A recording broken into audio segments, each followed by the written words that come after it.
The crowd's roar was deafening. 50,000 Roman citizens packed the amphitheater, their bloodthirsty screams echoing off stone walls as two men fought to the death below. But this wasn't just entertainment. This was a crucible that would forge one of history's most legendary rebels. In the center of the sand-covered arena, a muscular Thracian warrior with scars crisscrossing his bronzed skin parried a vicious sword thrust. His name was Spartacus, and while the Romans saw him as nothing more than a piece of property trained to die for their amusement, they had no idea they were watching the birth of their worst nightmare. Because this gladiator, this beast they kept in chains, was about to do something that would shake the very foundations of the Roman Republic. He was about to prove that even the mightiest empire in the world could bleed. But how does a slave become a legend? How does a man with nothing but scars and fury transform into the leader of the largest slave rebellion in Roman history?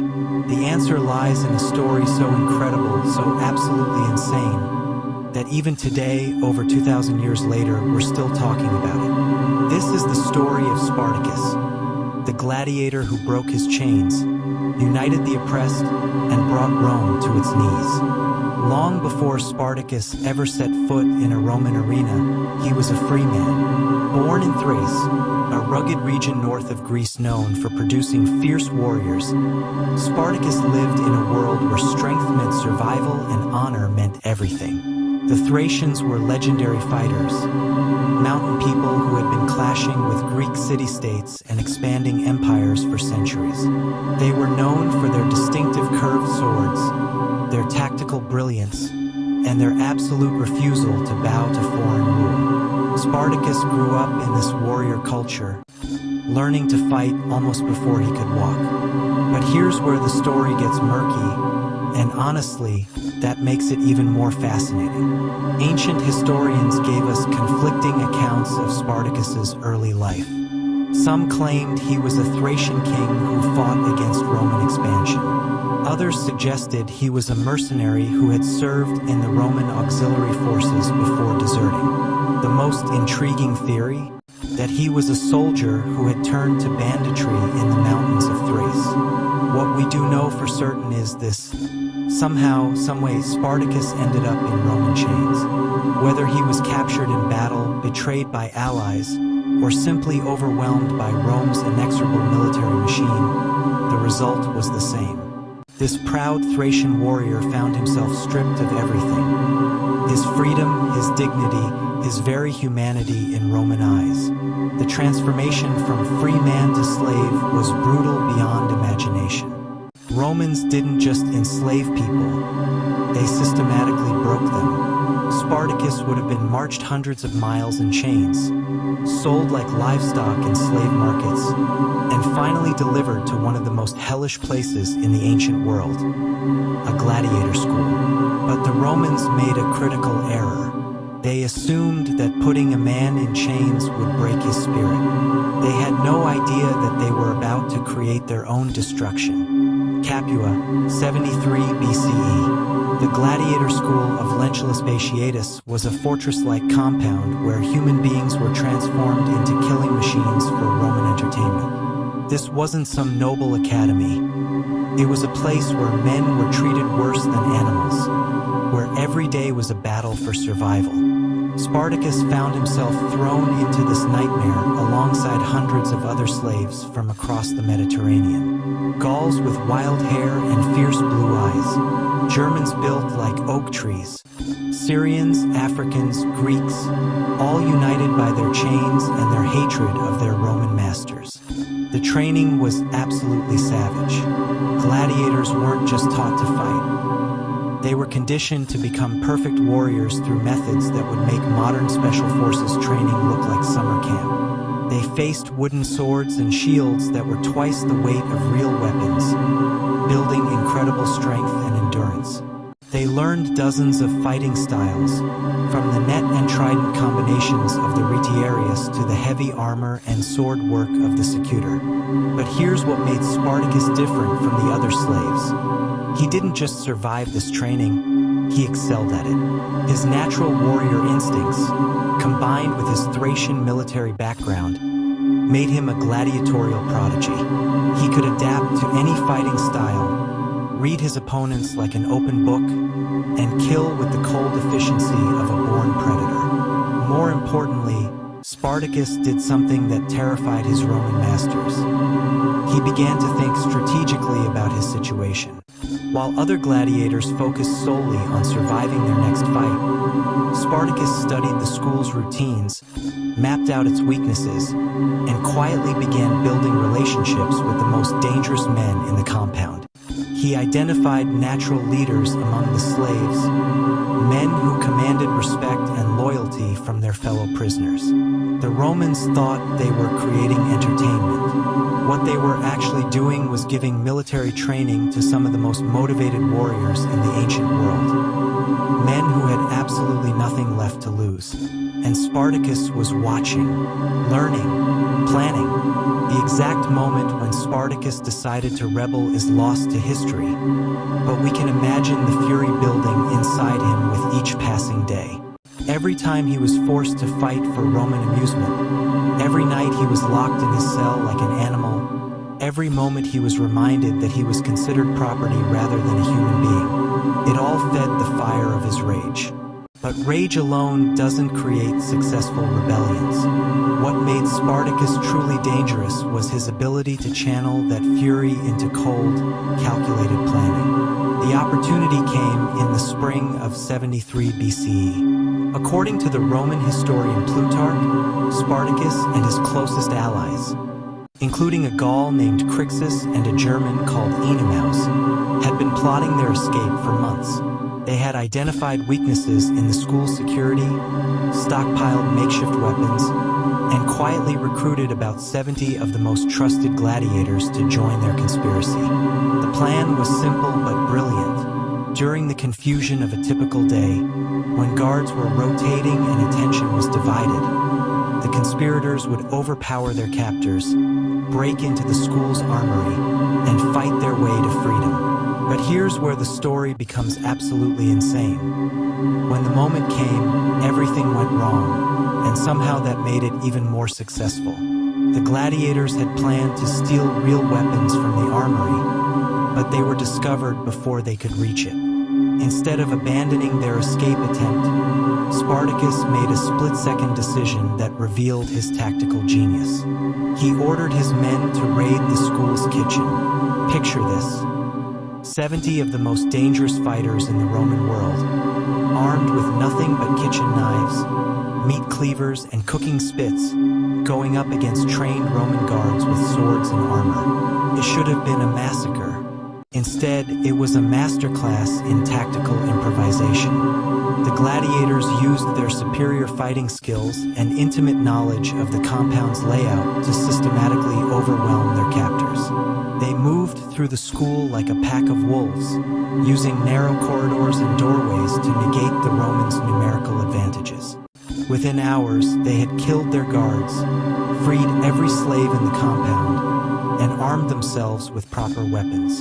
But Spartacus wasn't done. In a move that demonstrated his understanding of both tactics and psychology, he ordered his men to capture Lentulus Batiatus and several other Romans alive. Then, in front of the assembled slaves, he forced these Romans to fight each other to the death, gladiator style. The symbolism was perfect. The masters had become the entertainment. The oppressed had become the oppressors. And every slave who witnessed this reversal understood that the old world was dead. Most slave revolts in Roman history lasted days or weeks before being crushed. The rebels would flee to the mountains, survive for a while on raids and stolen supplies, and eventually be hunted down by Roman legions. Spartacus and his followers should have followed this pattern. Instead, they did something unprecedented. They got stronger. After escaping from Capua, Spartacus led his band of 70 gladiators to Mount Vesuvius. Yes, the same volcano that would later destroy Pompeii. This wasn't just a random choice. The mountain provided excellent defensive positions, multiple escape routes, and most importantly, It was surrounded by hundreds of slave-worked estates and farms. What happened next reveals Spartacus's true genius as a leader. Instead of simply raiding for supplies, he began systematically liberating slaves throughout the region. But he didn't just free them, he organized them. Spartacus understood that a successful rebellion needed more than just fighters. He needed farmers to grow food, blacksmiths to make weapons, scouts to gather intelligence, and administrators to coordinate supplies. He turned his growing army into a mobile society, complete with its own economy and governance structure. The numbers tell the story of his success. Within weeks of the initial escape, Spartacus commanded over 10,000 followers. Within months, that number had swelled to 70,000. By the height of the rebellion, ancient sources claim he led over 120,000 people. Not just fighters, but entire families who had joined his cause. But here's what made this rebellion truly terrifying to the Romans. Spartacus wasn't just freeing slaves. He was winning battles against Roman legions. When Rome sent the praetor Gaius Claudius Glaber with 3,000 men to crush the rebellion, Spartacus pulled off one of the most audacious tactical maneuvers in military history. Glaber had positioned his forces at the base of Mount Vesuvius, blocking the only known path down the mountain. He planned to starve the rebels into submission. Spartacus's response was pure tactical genius. He ordered his men to weave ropes from wild vines growing on the mountainside, then rappel down the sheer cliffs on the opposite side of the mountain, completely bypassing Glaber's position. The rebels struck the Roman camp from behind, catching the legionaries completely off guard. The result was a complete massacre. Glaber's entire force was destroyed, and Spartacus captured enough weapons and armor to properly equip thousands of his followers. Word of this victory spread like wildfire throughout the Roman slave population. Suddenly, Spartacus wasn't just a runaway gladiator. He was a symbol of hope for every oppressed person in the Roman world. By 72 BCE, what had started as a desperate escape attempt had transformed into the largest slave rebellion in Roman history. Spartacus's army wasn't just growing. It was evolving into a professional military force that could match Roman legions in open battle. The rebel leader demonstrated remarkable strategic vision in organizing his forces. He divided his army into specialized units.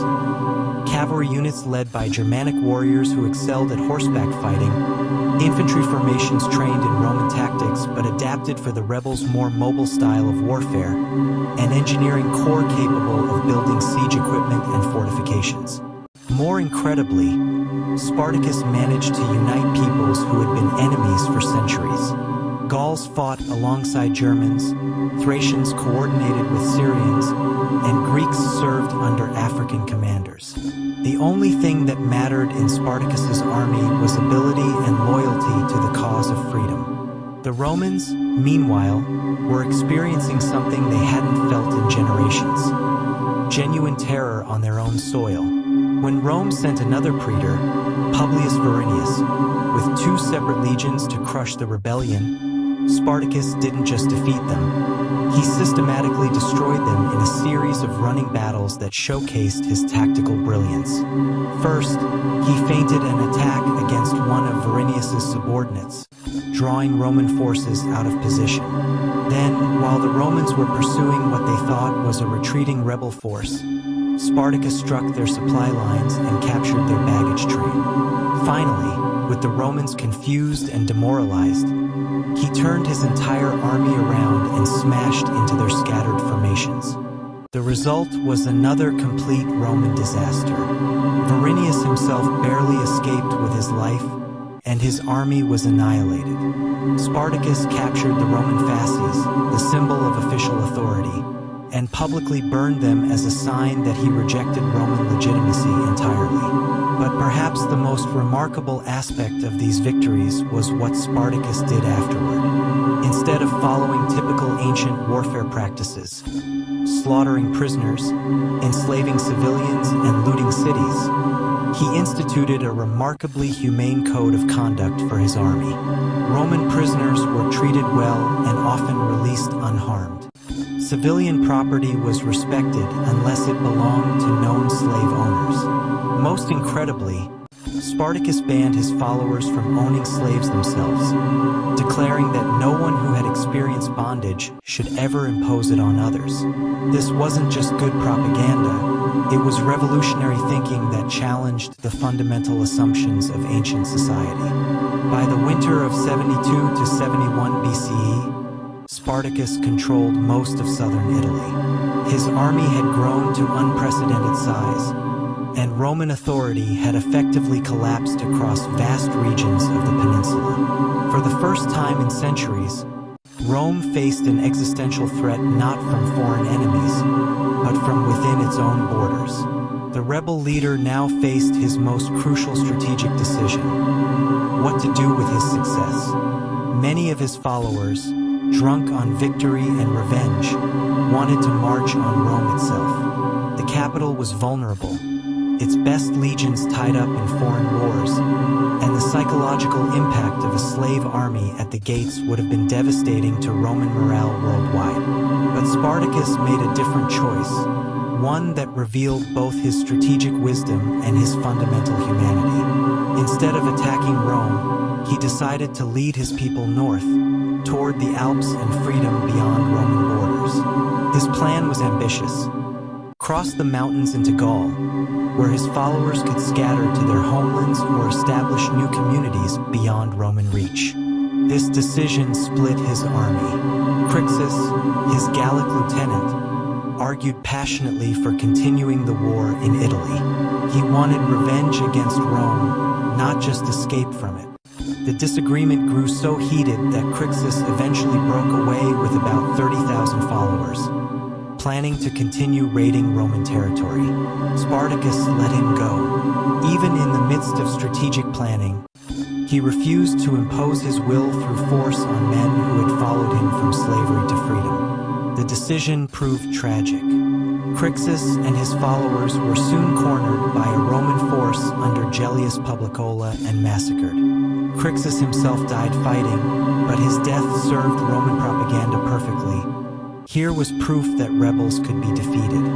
Meanwhile, Spartacus began his march north with the remaining 90,000 members of his army. What followed was one of the most remarkable military movements in ancient history. An entire population of former slaves, complete with families, supplies, and livestock, moving across hostile territory while constantly fending off Roman attacks. The march showcased Spartacus's abilities not just as a tactical genius, but as a logistical mastermind. He had to coordinate the movement of nearly 100,000 people while simultaneously fighting running battles against multiple Roman armies. He needed to find food, water, and shelter for this massive group while keeping them unified and motivated. Somehow, he pulled it off. The rebel army swept through northern Italy like an unstoppable force, defeating every Roman force sent against them. They smashed through the Alps and briefly entered Gaul, within reach of true freedom. And then, inexplicably, Spartacus made the decision that would doom his rebellion. He turned around and marched back into Italy. Spartacus standing at a crossroads, painted in Goya's style of moral choice. One path leading to freedom, lighter, another back toward Italy, darker. The leader should appear torn between options, with the weight of decision visible in his posture. Painted in earth tones with symbolic lighting emphasizing the fateful nature of the choice. Rome, meanwhile, had finally awakened to the true scope of the threat. The Senate appointed Marcus Licinius Crassus, one of the richest and most ambitious men in Rome, to crush the rebellion once and for all. Crassus was given 8 legions and unlimited resources, along with a simple mandate: this embarrassment to Roman power. Crassus was a very different kind of opponent than the previous Roman commanders. Where they had been politicians playing at war, he was a calculating strategist who understood that defeating Spartacus would require matching the rebel leader's tactical innovation with superior resources and ruthless determination. His first move was brilliantly psychological. When one of his subordinate commanders suffered another defeat against Spartacus, Crassus revived the ancient Roman punishment of decimation, executing every 10th man in the defeated legion as an example to the others. The message was clear: Roman soldiers should fear their own commanders more than they feared the enemy. Meanwhile, Spartacus found himself trapped in the toe of Italy, the narrow peninsula of Bruttium. Whether through betrayal by the Cilician pirates or simple bad luck, his escape routes had been cut off. For the first time since the rebellion began, he was fighting on Roman terms rather than his own. Crassus, recognizing that Spartacus was most dangerous when he had room to maneuver, began construction of an extraordinary engineering project. A wall across the entire width of the peninsula, designed to trap the rebel army in the southernmost tip of Italy. The wall was 37 miles long, 15 feet high, and fortified with ditches, spikes, and watchtowers. It represented the largest military engineering project in Italy since the construction of Roman roads. Crassus was essentially turning the entire southern peninsula into a giant prison. For months, Spartacus probed the wall, searching for weaknesses, launching raids, and trying to break through Roman lines. But Crassus had learned from his predecessors' mistakes. He refused to be drawn into the kind of pitched battles where Spartacus's tactical genius could shine. Instead, he focused on siege warfare, gradually starving the rebel army into submission. By the spring of 71 BCE, Spartacus's situation had become desperate. His army was trapped, supplies were running low, and Roman reinforcements were arriving from Spain and Asia Minor. Time was running out. In a move that demonstrated both his tactical brilliance and his absolute refusal to surrender, Spartacus pulled off one last impossible escape. On a snowy winter night, he filled a section of Crassus's ditch with dirt and branches, then led his entire army across the Roman wall under cover of darkness. The breakout was a masterpiece of military planning and execution. Spartacus had coordinated the movement of nearly 60,000 people, fighters, families, and livestock, across a heavily fortified barrier without being detected by Roman sentries. By the time Crassus realized what had happened, the rebel army was already miles away and moving fast. But freedom remained elusive. Rome was now fully committed to destroying the rebellion, and reinforcements were converging on southern Italy from across the empire. Pompey the Great was returning from Spain with battle-hardened legions, while other commanders brought forces from Asia Minor and North Africa. Spartacus found himself caught between converging Roman armies with nowhere left to run. His followers were exhausted. His supplies were nearly gone, and for the first time since the rebellion began, despair was creeping into the ranks. It was then that Spartacus made his final, defining choice as a leader. Rather than surrender or attempt to negotiate terms with Rome, he decided to stake everything on one last battle. He would meet Crassus in open combat and either win complete victory or die fighting. There would be no middle ground, no compromise, no submission. The final battle took place in 71 BCE, somewhere in the mountains of southern Italy. The exact location is lost to history, but the outcome is not. Spartacus deployed his army with the tactical skill that had made him legendary.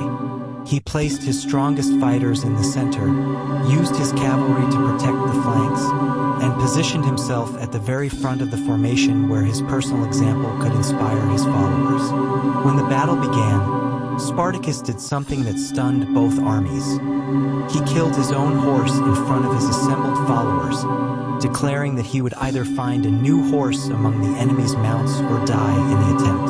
The gesture was pure Spartacus, theatrical, symbolic, and absolutely fearless. He was telling his followers that there would be no retreat, no escape, no survival except through complete victory. For a moment, it looked like his final gamble might succeed. The rebel center smashed into Roman lines with devastating impact, and Spartacus himself carved through enemy ranks like a force of nature, desperately trying to reach Crassus and end the war with a single decisive blow. But Roman discipline and superior numbers eventually told. The rebel army was gradually surrounded and cut to pieces. Ancient sources describe the battlefield as covered with bodies, the ground soaked with blood, the air filled with the screams of dying men. Spartacus himself fought to the very end. Roman historians, even those who despised everything he represented, wrote with grudging admiration about his final moments. He was wounded multiple times but continued fighting, killing Roman soldiers even as his own life ebbed away. When it was over, the greatest slave rebellion in history was finished. Spartacus was dead, his army was destroyed, and Rome had reclaimed its authority over southern Italy. Crassus's victory was complete, but Rome's revenge was just beginning. What happened next revealed the true character of Roman power and why Spartacus's rebellion had been so necessary.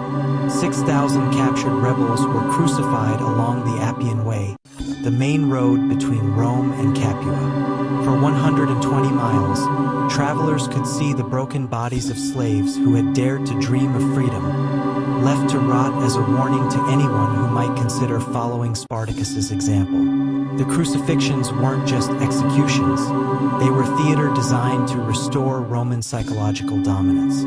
Every slave who saw those crosses was meant to understand that rebellion led only to the most agonizing death imaginable. But here's what the Romans didn't anticipate. Instead of breaking the spirit of the enslaved, Spartacus's example became immortal. Stories of the gladiator who had shattered his chains spread throughout the Mediterranean world. Slaves in Egypt, Greece, Syria, and Gaul heard about the Thracian warrior who had brought Rome to its knees for 3 years.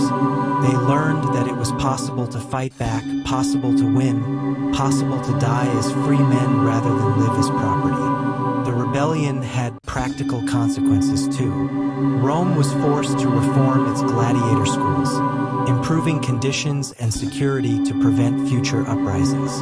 The Roman military adopted many of the tactical innovations that Spartacus had used against them. Most importantly, the rebellion had demonstrated that Rome's power, however vast, was not unlimited. Crassus became the richest man in Rome through his victory, but he never stopped looking over his shoulder. He knew that somewhere in the empire, another Spartacus might be watching, learning, planning. He was right to be afraid. The spirit of rebellion that Spartacus had embodied would surface again and again throughout Roman history, in slave revolts, barbarian invasions, and civil wars that gradually tore the empire apart. 2,000 years have passed since Spartacus died on a battlefield in southern Italy, but his story refuses to die with him. In fact, his legend has grown stronger with time, inspiring everyone from medieval peasants to modern revolutionaries. During the American Revolution, patriots compared their struggle against British rule to Spartacus's fight against Rome. Toussaint Louverture, who led the Haitian slave revolution, was called the Black Spartacus by his admirers. Karl Marx wrote about Spartacus as the greatest hero of ancient history, and communist revolutionaries adopted him as a symbol of class struggle. But the real power of Spartacus's story isn't political. It's deeply human. At its core, this is a story about what happens when people refuse to accept injustice, even when fighting back seems hopeless. Spartacus and his followers knew they were facing impossible odds. They understood that Rome was the most powerful military force in the world, that they were outnumbered, outgunned, and surrounded by enemies. They fought anyway, They fought because some things are worth dying for. They fought because freedom means nothing if you're not willing to risk everything to defend it. They fought because even slaves can choose how their story ends. The gladiator schools, the crucifixions, the specific battles, all of that is ancient history. But the choice that Spartacus faced in that school at Capua is timeless. Accept injustice or fight against it, even when victory seems impossible. Modern archaeological discoveries continue to add new details to Spartacus's story. Excavations at Pompeii have revealed gladiator barracks remarkably similar to the descriptions we have of Basiatus's school. Ancient battlefield sites in southern Italy show evidence of the massive conflicts between Roman legions and rebel armies. Each new discovery helps us understand not just what happened, but how extraordinary Spartacus's achievements really were. Think about it. A man with no formal education, no noble birth, no inherited wealth or political connections, managed to create the most successful slave rebellion in history. He built an army of 120,000 people from dozens of different cultures and languages.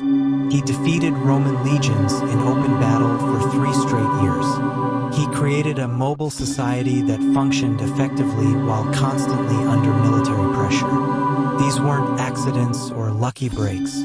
They were the achievements of a true genius, a man who understood warfare, politics, logistics, and human psychology at the highest level.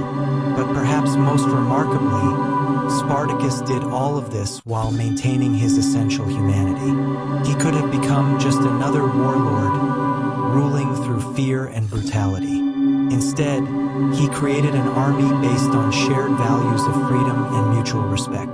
He treated prisoners humanely, protected civilian populations, and refused to allow his followers to enslave others. In a world defined by casual cruelty and systematic oppression, Spartacus created something different. A community where former enemies could become brothers, where strength served justice rather than domination, where even slaves could become free. The arena is silent now.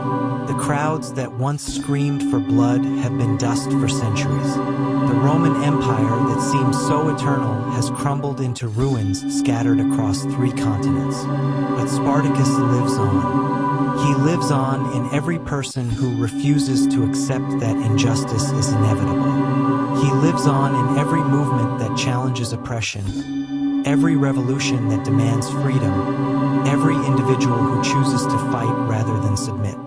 The specific details of his story, gladiator schools, Roman legions, ancient battlefields, belong to the past. But the essence of what Spartacus represented is eternal, the unbreakable human desire for freedom and dignity. We tell his story not because it's ancient history, but because it's our story. Every generation faces its own version of the choice that Spartacus faced in that gladiator school. Accept the world as it is, or fight to make it what it should be. Some will always choose safety, comfort, and submission. They'll find reasons why change is impossible, why resistance is futile, why the powerful will always win. Others will choose to follow Spartacus's example. They'll risk everything for the chance to live and die as free human beings.